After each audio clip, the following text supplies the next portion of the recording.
Assalamualaikum and salam sejahtera. Welcome to MED 7063, Organizational Culture and Change in Education. Today, we are going to look at education in a changing society. Before we go further in this topic, now let's have a look at these cartoons that I have taken from the internet. As you can see, in 1960s at least, because I was born during these years, okay, during this time, as you can see, when children or a student came back and show their parents the not good grade, the parents will yell at them. The parents will scold them. The parents will scold their children on why they are not getting the good grades, or no, why are they getting the bad grades. But as you can see on the second cartoons, that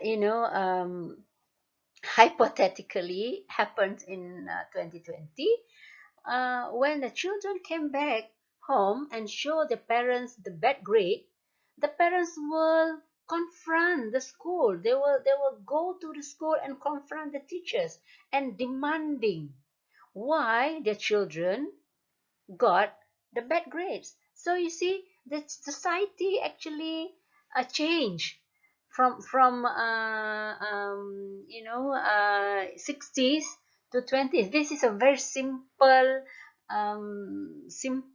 example. There are lots of other things that change too. Now, we are going in this topic. We are going to look at two major social changes that affect the education, or that affect the teaching uh, in schools. Okay, the first factor will be the changes in demography, and the second one is the changes in social institution. The first factor is the changes in demography. Demographic here refers to the high immigration rates due to many economic factors, political factors, and other things that change. People migrate from one country to another for various purposes. Maybe they find job in new country, or but basically, people migrate because of economic. They want to make a new life in a new country. In Malaysia, especially, we can we have data showing that uh, there are there are big numbers of um, people from other nations are actually in our their children are, following our education system. And the second factor would be high birth rates among some segments of the population.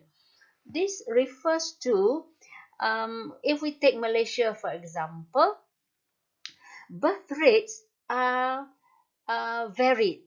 It is not the same for all the states in Malaysia. Some states show the high birth rates, but some are still under control, or not to say under control. I mean, the number is not as high as certain states, and in that states also, certain district shows different uh, birth rates.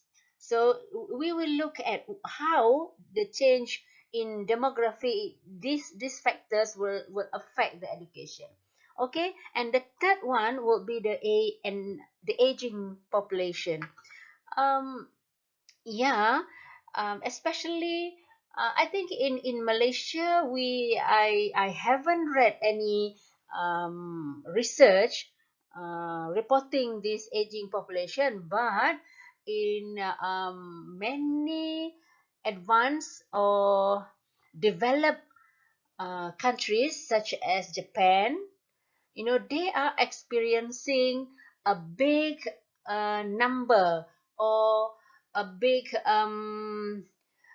uh, population. Yeah, they have a aging population now is very high due to their health factors. I mean, they are very advanced in medical facilities that makes their population lives longer, and that results in uh, they have more the big number of aging population, and at the same time their population, or their people are not producing, meaning that the birth rates are lower than the aging population. So that will also create some kind of adjustment, that they will have to adjust their education system due to all these changes in demography. Now, the second change um, is in social institution. And what is a social institution? Social institution is a formal, recognized, established, and stabilized way of pursuing some important activity in society. Um, Social institutions provide rules or norms that over time it become internalized. Remember, we have already discussed about cultural behavior in our uh, previous lecture. So this is an example of what we meant by the cultural uh, organizational behavior. Okay, the social institution, meaning that over time they have already some kind of set, or some kind of have unwritten rules or unwritten regulation that everyone in that institution subscribe to. So over time it becomes uh, like a law that everybody in that society subscribe. It become internalized, so everybody will follow. That has become the rules, or the regulation, so that they will be accepted by that institution. Okay, so when there are changes in the institution, of course they will also change the norms, that they will create a new norm. When the social institution change, they will also change the norms, or the rules, or the regulation of that institution. We are going to look at changes in institutions in four category, um, which are economic, politics, family, and religion. Okay, let's look at the changes in economics. Okay, as you can see, uh, before this, before globalization, before the age of internet, the economic runs quite local. I mean, it is more of national focus, meaning that our economic system caters for national or domestic use, meaning that we don't, of course we do export, but there are a lot of our goods are actually consumed locally. But now it is not that anymore. When we produce, or when we plan to produce anything, there will always be two tier of marketing. and one is for national consumption, and the second one would be for the global consumption. They were always thinking of how to expand the product more widely, where a lot of other a lot of most of our goods that we want to produce will be exported. That means there will be a better income or better returns for the company, or for whatever we export. Okay. So uh, um, it changed because of uh, these changes actually have impact on us. We will look at in the next topic. Okay. And loyalty to a single company to loyalty to one's own self-interest. Yes. There are people have different needs. Okay. People also have self-interest. So now actually people are um, looking at what benefits them most. Meaning that you don't work for that one company from your very young age until you retired. You can see now people are changing their workplace. But of course, one if you are a teacher, it is not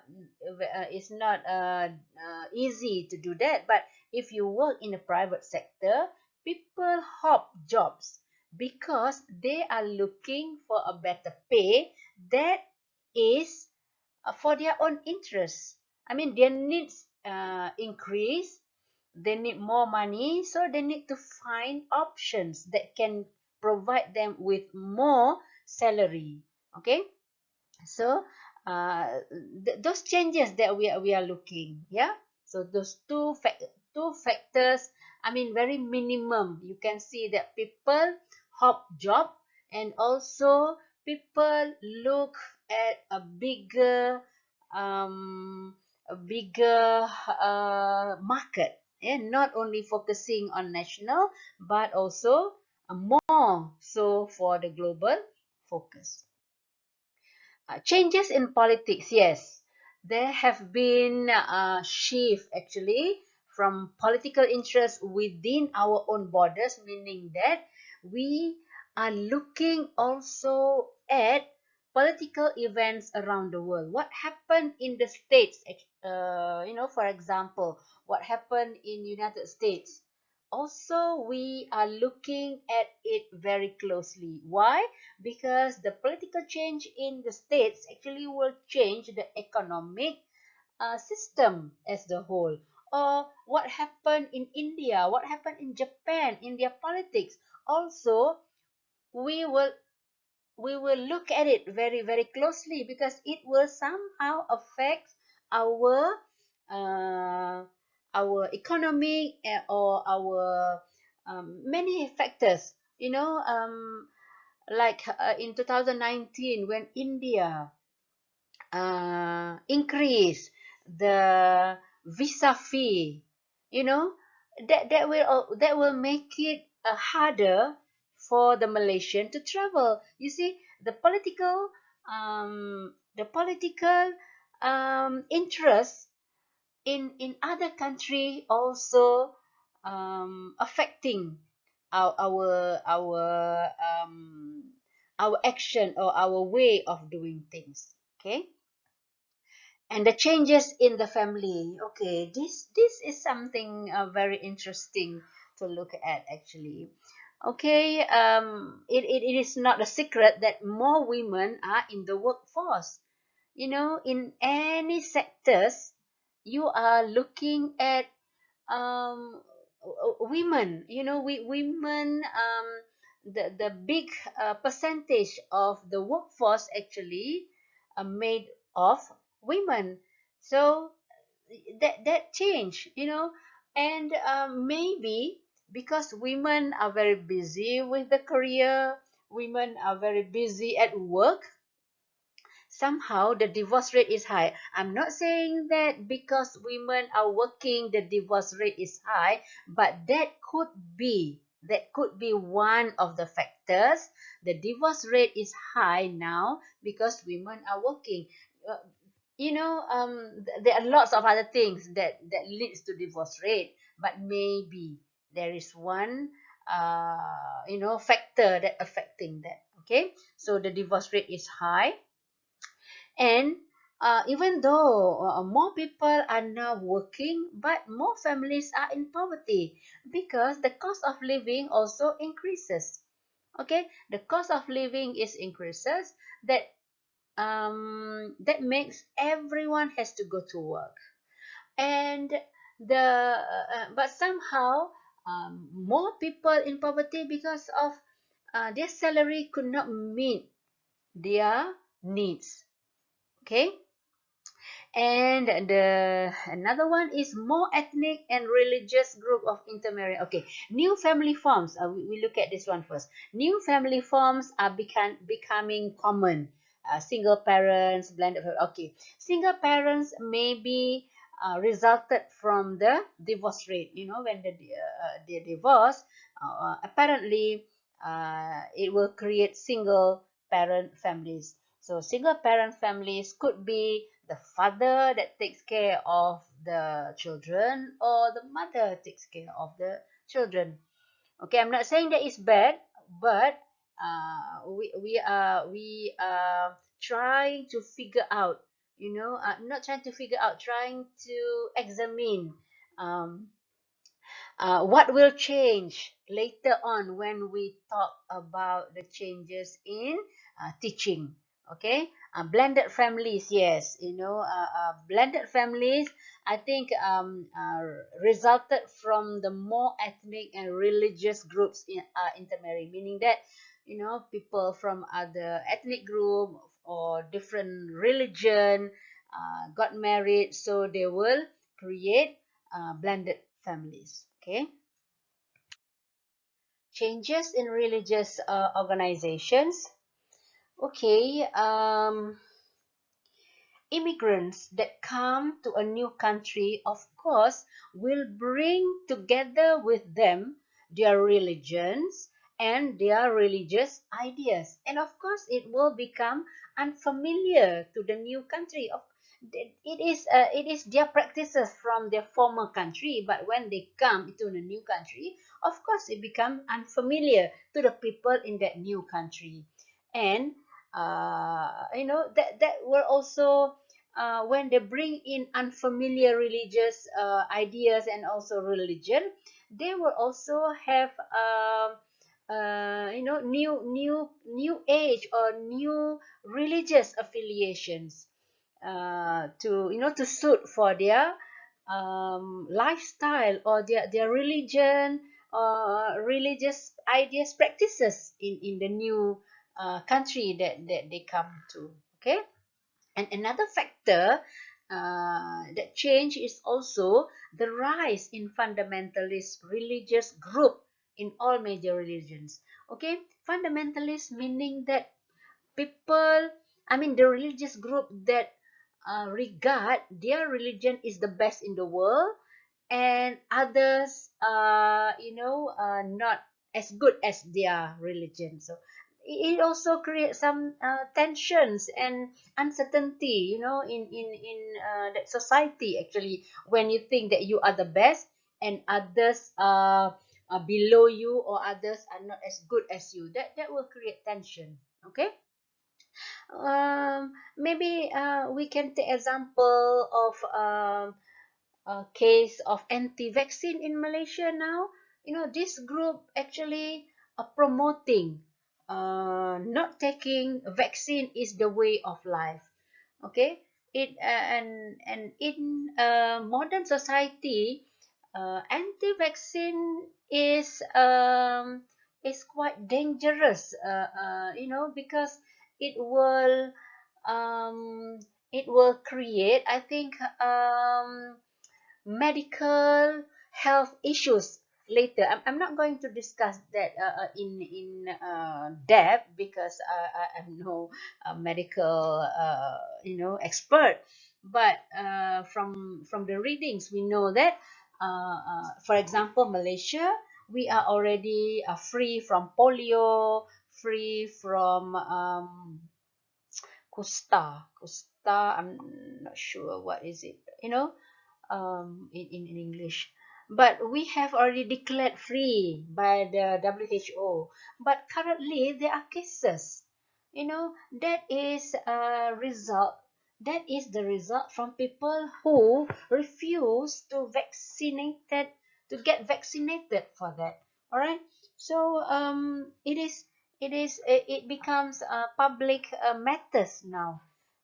So these changes also somehow can impact the education system. Okay, to summarize, we have already discussed about changes in economics, politics, family, and religious. And in our next session, we will, but before we go to the next session, we will do a little bit of discussion about how these factors, how the changes in all these four factors will affect teaching, will affect us as teachers in our teaching.